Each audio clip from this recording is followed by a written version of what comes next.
네, 경험담을 그 신내 김 선생님의 목소리로 대독으로 들어보도록 하겠습니다. 네.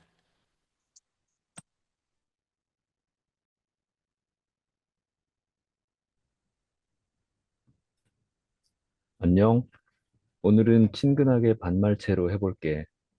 오늘은 아버지에 대해서 이야기 나누어 보려 해. 벌써부터 눈물이 나려고 하네. 어린 시절 아버지는 호랑이셨어. 호랑이는 아무리 찾으려 해도 찾지를 못하지. 예기치 않은 순간에 나타나 으르렁거리고 나를 집어삼키려고 하지. 아버지가 딱 그랬어. 어린 시절을 찾아보면 아버지가 기억 속에 그리 많지 않아. 이유가 뭘까 생각해보면 아버지는 늘 뭔가에 빠져 지내셨어. 첫째는 일이야. 사람들은 일이 좋다고 하지. 그 일이 없었으면 우리 가족이 어떻게 경제적으로 넉넉히 살 수 있었겠냐고 따져 물을 수도 있겠지. 하지만 아버지는 지나쳤어. 내가 어린 시절에는 직장에 다니셨고, 초등학교 고학년이 되면서는 사업을 시작하셨지. 아버지는 직장에서 거의 신이었어. 20대에 팀장급으로 올라가셨고, 얼마 안 가 사장이 지역의 분점을 아예 맡길 정도로 촉망받는 인재였지. 내가 알기로 일에 관한 한 빈틈이 없었어. 하지만 아버지가 일에 빠져 지내시는 시간은 지나치게 많았어. 최소한의 가족과 시간을 빼놓아야 되었는데 그 최소한이 없었어. 가족과 식사 시간, 자녀의 졸업식, 가족의 생일, 여름의 휴가. 이 정도는 최소한이라고 생각하는데 그마저도 없었어. 둘째는 영양가 없는 관계였어. 사업을 시작하시고는 더더욱 바빠지셨지. 시간이 없었냐? 아니셨던 것 같아. 아버지는 사업으로 몸이 자유로워지시자 그 시간을 외부 일정으로 채우셨어. 동네 통장에서 회장에 뭔가 타이틀을 좋아하셨어. 아버지 주변에는 늘 수많은 사람들이 가득 차 있었어. 아버지는 사람들의 인기를 독차지했고 무리의 중심에 계셨어. 그런데 슬픈 건 뭔지 알아? 그 수많은 사람들 속에 나와 동생, 그리고 엄마의 자리는 없었다는 거야. 아직도 잊지 못해.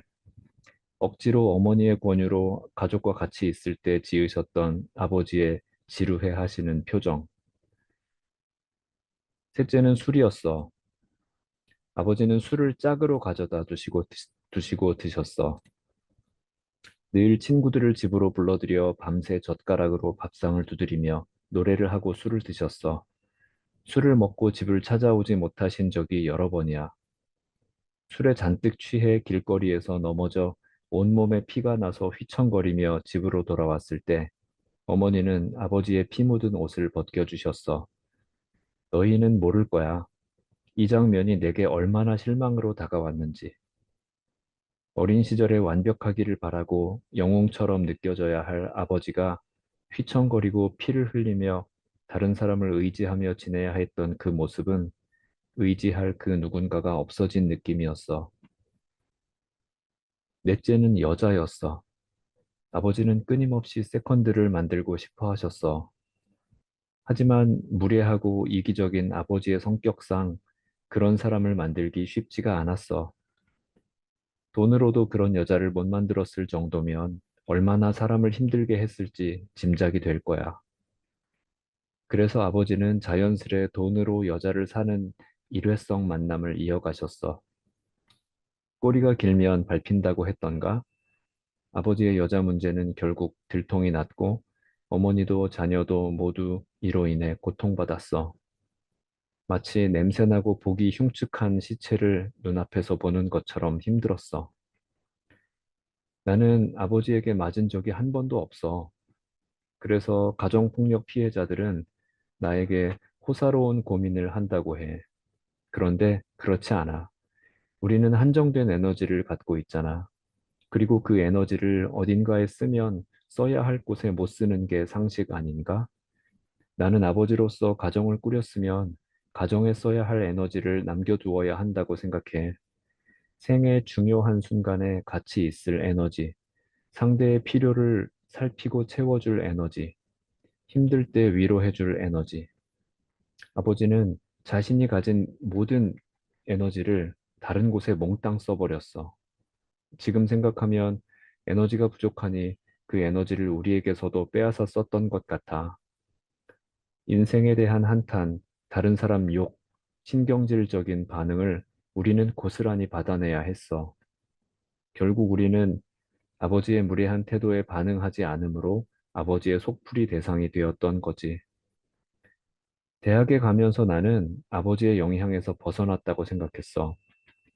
그런데 아니었어.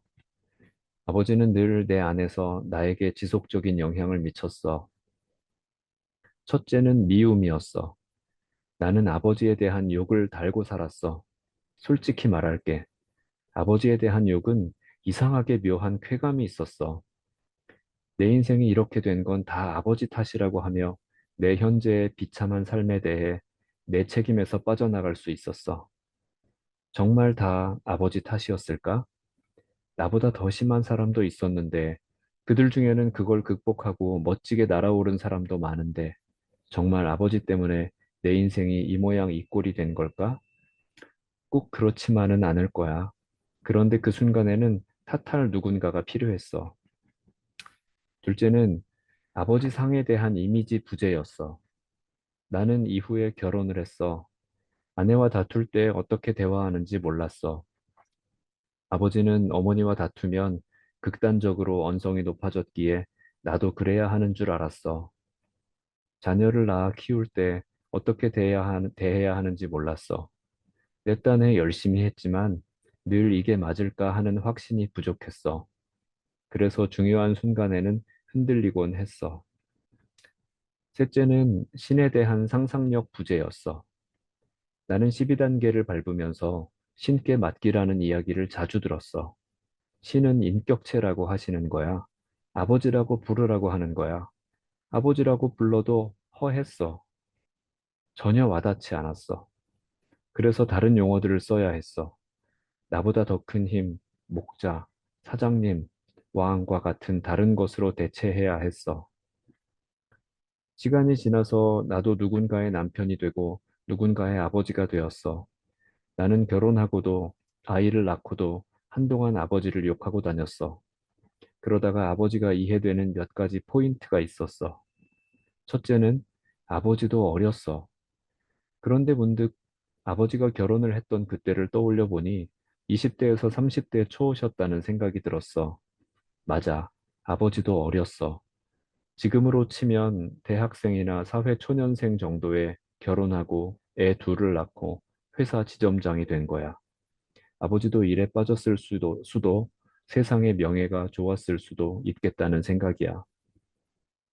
둘째는 아버지는 중독이었고 본인이 중독인지 모르고 사셨어. 중독은 이기적인 병이야.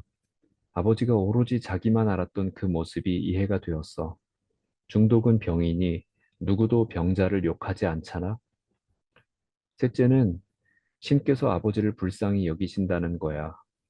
이 부분에서 마음이 무너졌어. 신께서는 이 중독에 대해 누구보다 잘 알고 계실 거야. 그렇다면 이 중독이 병이고 그 병의 특징이 이기심이라는 것도 아실 거고. 그러니 신은 아버지를 환우로서 불쌍히 여기실 거라는 생각이 들었어.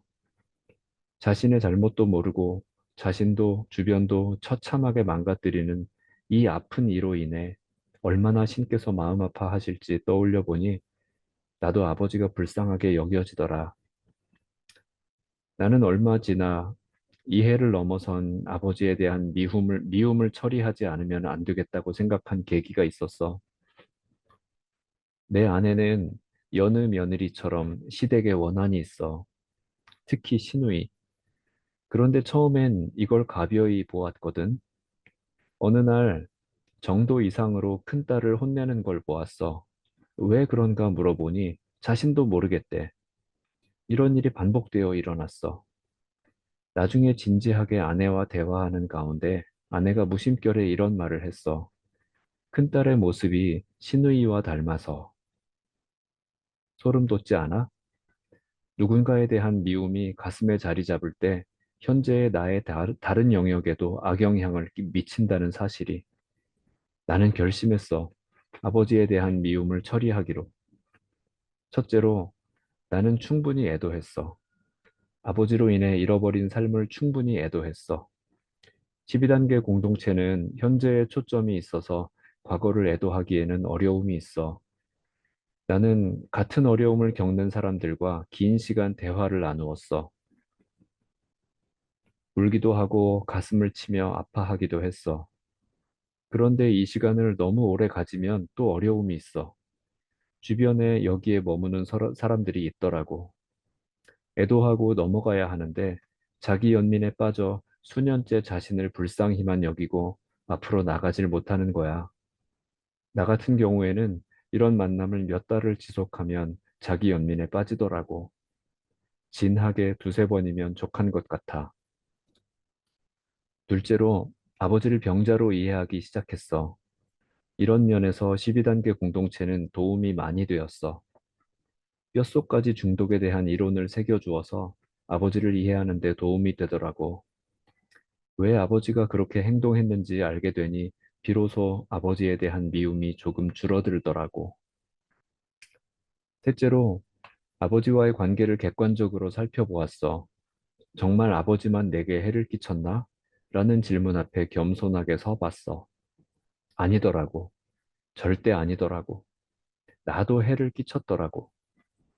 믿기지 않겠지만 나는 아버지의 생일을 챙긴 적이 없어. 적어도 내 기억엔 없어. 결혼한 이후에 아내가 챙기기 시작하자 비로소 생일을 챙겨야 하는 걸 인식한 거야. 그뿐이겠어? 아들로서 당연히 해야 하는 도리들을 하지 못한 게 많다는 걸 알았어. 좋아. 아버지도 안 했으니 나도 안 했다. 그런 식으로 핑계 삼고 싶을 수 있다고 생각해.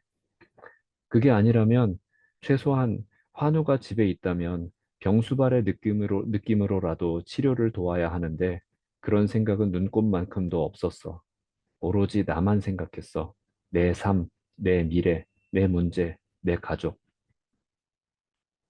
넷째로 아버지에 대한 판단과 처벌을 신께 맡겼어. 아버지에게 묻고 싶었어. 왜 지난날 그러셨냐고. 지금 힘든 것, 지난날에 대한 형벌이라고 생각하고 달게 받으라고 하고 싶었어.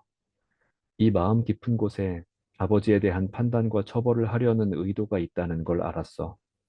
나는 알아. 내 판단과 처벌이 늘 정확할 수는 없다는 걸. 나는 이걸 포기했어. 그리고 신께 기도했지. 아버지에 대한 판단과 처벌을 맡깁니다. 과거에는 여기에 머물렀어. 그런데 이제는 그렇게 기도하지 않아. 아마도 내가 더 신의 마음에 가깝게 성장했나 봐. 지금은 이렇게 기도하게 되더라. 신이시여, 이 사람도 자신이 한 잘못을 모르고 한 것이니 그를 용서하소서. 요즘 매주 아버지에게 전화드려. 전화할 때 최근 들어 마음이 불편한 적이 한 번도 없어. 적어도 원망하는 마음은 전혀 없어. 오히려 아버지가 나름 잘하셨던 부분들에 대해서 감사하는 마음까지 생겼어. 재작년부터 나는 아버지와 언제 헤어져도 아쉬움과 후회가 없도록 정성을 다하고 있어. 매주 전화하고 찾아뵙고 만나면 고맙고 사랑한다고 말씀드리고 안아드리고 지나온 삶 애쓰셨다고 말씀드려. 가끔 중독에 대해서도 이야기 나누어. 아버지는 중독이라고 인정하시는지 그런 사람을 만나면 무슨 이야기를 하고 싶으신지 지난날의 삶을 돌아볼 때 지나친 자기 연민에 빠지지 않도록 하는 배려야. 그간의 과정을 어떻게 설명할 수 있을까? 한마디로 말하면 아버지를 한 인간으로 이해하고 사랑할 수 있게 된 과정인 것 같아. 그 과정이 길었냐? 길었지. 그럴 만한 가치가 있었냐고? 물론이지. 물론이고 말고. 1분간 잠깐 침묵으로 생각하는 시간 좀 갖고 소고로 나눠서 이야기 나누도록 하겠습니다.